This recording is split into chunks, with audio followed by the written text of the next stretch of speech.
Une aventure sociale ce soir avec 1336, paroles de Fralib, et avec Philippe Durand, il est notre invité.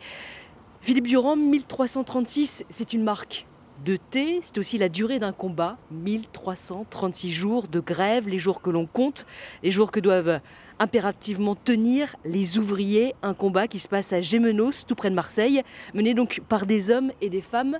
Expliquez-nous, rappelez-nous cette histoire. Alors c'est 1336 jours de lutte, puisqu'il n'y a pas eu que il y a eu des moments de grève, mais c'est surtout de la lutte contre la multinationale Unilever, donc après avoir fermé un site de production en France et tout réuni leur production sur Marseille, l'a délocalisé une nouvelle fois en Pologne. C'est le cas de beaucoup d'usines, malheureusement, d'entreprises un peu partout aujourd'hui. Donc les ouvriers se sont opposés, oui, à cette fermeture, et dans la lutte, il y a des moments de grève, d'occupation d'usines, d'affrontements avec les sbires envoyés par la multinationale, le combat syndical, le combat juridique, voilà, jusqu'à signer un accord de fin de conflit avec Unilever et d'enfin pouvoir constituer leur coopérative et créer effectivement leur propre marque qui s'appelle 1336, comme les 1336 jours de lutte qu'il y a eu de la fermeture de l'usine jusqu'à la signature de l'accord de fin de conflit avec Unilever. Et cette boîte de thé, cette marque 1336, elle arrive en mai 2015.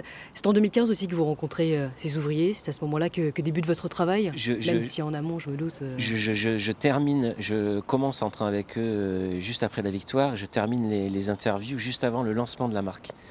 La marque 1336, elle a été lancée 2-3 semaines après la fin de mes interviews. C'est pour ça qu'il n'en est pas question dans le texte, ils avaient décidé le nom de la marque, mais ils conservaient l'info, ils le disaient même pas à leur conjoint, donc ils conservaient donc pas à moi.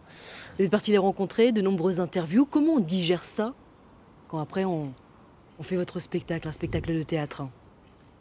Peut-être je garde ce qui me touche, ce que j'ai envie, ce qui m'a touché le plus dans leur rencontre, ce qui me semble le plus pertinent par rapport à leur lutte, par rapport aux logiques économiques absurdes, puisqu'ils sont quand même bien emblématiques des logiques économiques absurdes qui touchent tous nos métiers.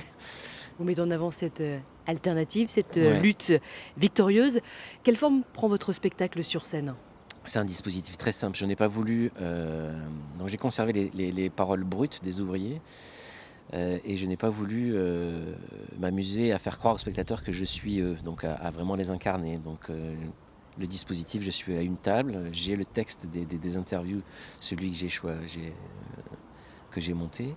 Il y a à côté de moi les boîtes de la nouvelle marque de thé de 1336 et je transmets ces paroles qui m'ont traversé le plus simplement possible.